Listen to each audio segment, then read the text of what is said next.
Começa o capítulo final de uma história que chocou o Brasil todo. E eu vou te explicar. O duplo homicídio que aconteceu em um posto de combustíveis aqui na cidade de Curitiba, e você está vendo as imagens. As vítimas, o advogado Igor Kallouf. E tudo isso por causa de uma suposta dívida de mais de R$500 mil em pedras preciosas.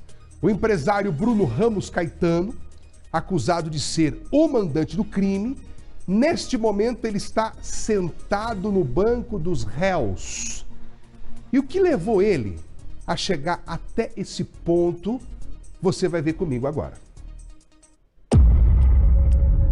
2 assassinatos em um local público, para quem quisesse ver ou ouvir. Entre as vítimas, um advogado de 40 anos. Mortes com muito dinheiro por trás, quase R$500 mil em joias. Estamos diante de um plano cuidadosamente organizado para então terminar em uma emboscada?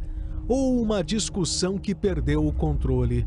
Perguntas tratadas como as mais importantes para o júri popular de Bruno Ramos Caetano, acusado de ser o mandante das execuções. O caso, que repercutiu em todo o país há 4 anos, volta a ser destaque, mas dessa vez com a possibilidade de, enfim, ter um desfecho, um capítulo final.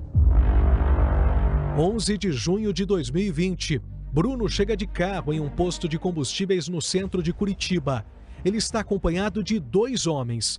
Um deles é um ourives, especialista em joias e parceiro de negócios. O outro é Wilson Bueno de Souza, um dos atiradores. Ao entrar na loja de conveniências, o trio encontra com as vítimas: Igor Kallouf, de 40 anos, que está de camiseta cinza, e Henrique Mendes, de 38, que veste branco. Eles estão no caixa. O empresário cumprimenta o advogado, e então todos vão para uma área mais isolada da loja. Nesse momento, outros 2 homens entram, ambos de máscara e com jaqueta preta. Segundo testemunhas, a dupla desceu do carro de Bruno uma quadra antes do posto para ver a movimentação. Um deles foi identificado como André Bueno de Souza, é o segundo atirador. De volta à loja de conveniências, Bruno conversa com Igor até que começa uma discussão. O Wilson aponta a arma para o advogado, que não aparece no vídeo, mas está bem ali, no canto, perto das geladeiras. Bruno e o ourives saem de perto. Igor e Henrique continuam sentados. Um dos homens de preto, que havia acabado de chegar, dá uma coronhada em uma das vítimas e dispara várias vezes contra Igor. Wilson então atira em Henrique. As vítimas morreram na hora. Após os disparos, os atiradores fugiram. E detalhe, no carro de Bruno, como vemos nessa imagem.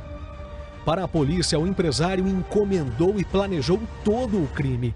Ele foi preso 1 semana após os assassinatos. Já os atiradores capturados na sequência. O empresário, os atiradores e as vítimas não estavam por acaso aqui no posto de combustíveis que fica no centro de Curitiba.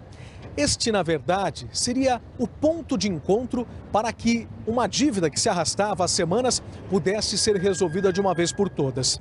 A versão oficial da polícia dizia o seguinte, que Bruno teria comprado esmeraldas de um ourives, aquele mesmo gravado pelas câmeras de segurança e que estava no posto de combustíveis, na loja de conveniências. O problema é que Bruno não teria pago essas joias. E aí, neste momento, o ourives não sabia como cobrar a dívida. Foi então que ele teria tido uma ideia. Segundo a polícia, o ourives contratou o advogado Igor Kallouf para se passar por um fornecedor de joias de São Paulo. A ideia teria partido do próprio Igor, que passou a exigir pagamentos via mensagens. O diálogo é entre Igor e Bruno. Em alguns momentos, o advogado pergunta sobre a família do empresário em tom de intimidação. Viu? Onde fica bom para ti amanhã? Centro? Pode ser Centro ou Santa Felicidade. Santa Felicidade é bom, lado de casa. Beleza, falar com o Wilson e te chamo.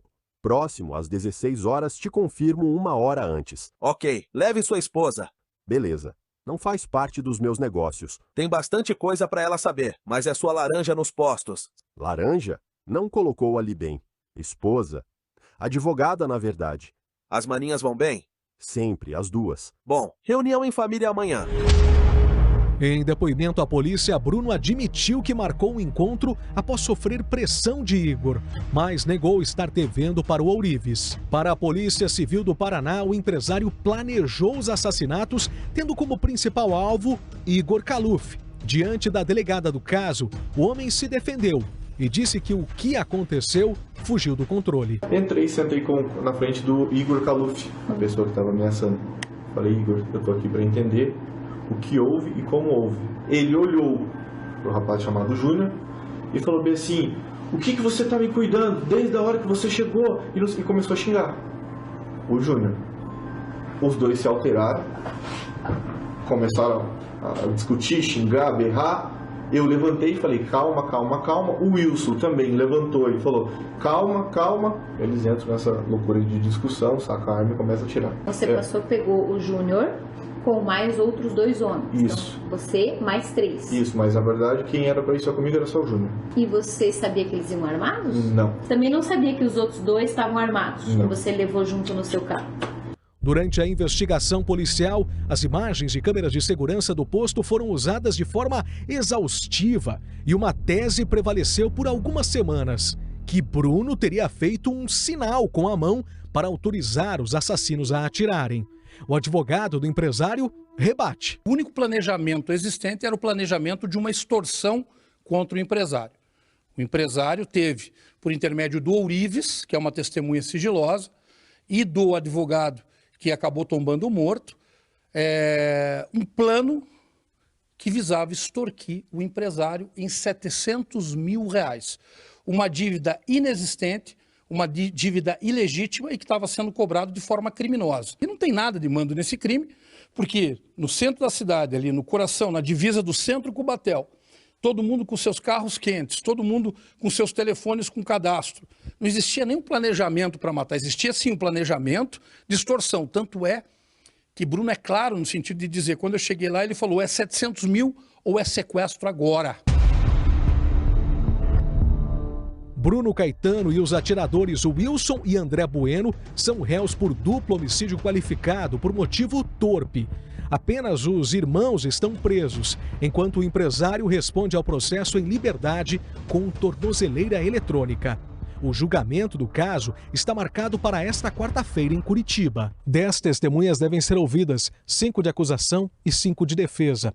Além disso, estão previstos 3 interrogatórios dos réus. E com isso, o julgamento pode se estender por até 3 dias. Durante as sessões que vão determinar o futuro dos réus, as defesas devem trabalhar na construção de um perfil das vítimas, principalmente de Igor Kaluf, que tinha uma extensa ficha criminal, passagens por ameaça e até roubo. Daledônia afirma que o advogado agia como um cobrador de dívidas ou supostas dívidas alheias. Ele é um sujeito que criminosamente cobrava dívidas, mediante violência, grave ameaça, dizendo que ia sequestrar, que ia cortar o dedo das pessoas, ameaçando principalmente mulheres. Ele não funcionou como um advogado. A dívida era indevida. A pessoa detentora do crédito nunca viu e ele falava em nome dessa pessoa. Ele estava agindo criminosamente, assim como foi a vida dele inteira. Tivemos acesso com exclusividade a 2 áudios que seriam do advogado durante negociações. E agora você está fugindo de pagar a conta. Você vai depositar o meu dinheiro fora a palhaçada que você fez estragar meu motor, você vai querer confusão. Deixa eu chegar no ouvido, dar uma pressão na tua mulher, eu quero ver qual vai ser a tua história daí. Eu quero a minha grana. Arrume o dinheiro, me dê um carro, me dê alguma coisa. Eu não vou ficar esperando, entendeu? Você pula antes, Magrão. Você vai virar peneira, parceiro. Você está acostumado a enrolar os otários aí. Você vai ter mais uma bronca que eu vou responder, parceiro. Com o júri popular, defesa e acusado têm a oportunidade de debater o que aconteceu e quais os motivos que levaram todos até a loja de conveniências naquele início de noite. Agora, uma coisa é fato entre as partes. Apenas o julgamento é que poderá trazer um ponto final para a história das Esmeraldas.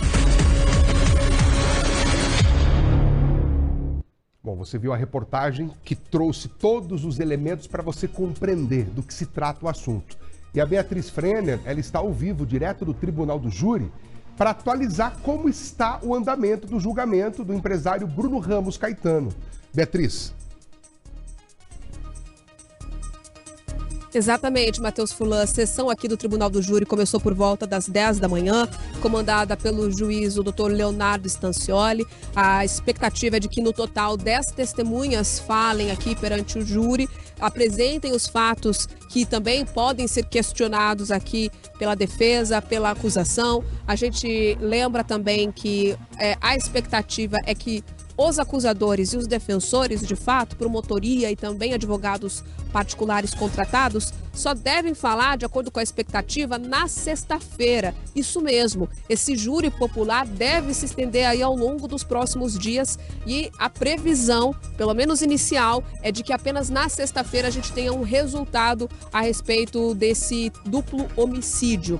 Nesse momento, a informação que eu tive desse último instante, informação nova, é de que a mãe da vítima, do advogado Igor Kaluf, foi a primeira a prestar depoimento. Foi um depoimento que durou em torno aí de 2 horas e meia, uma fala bastante longa a respeito do filho dela e desse crime também.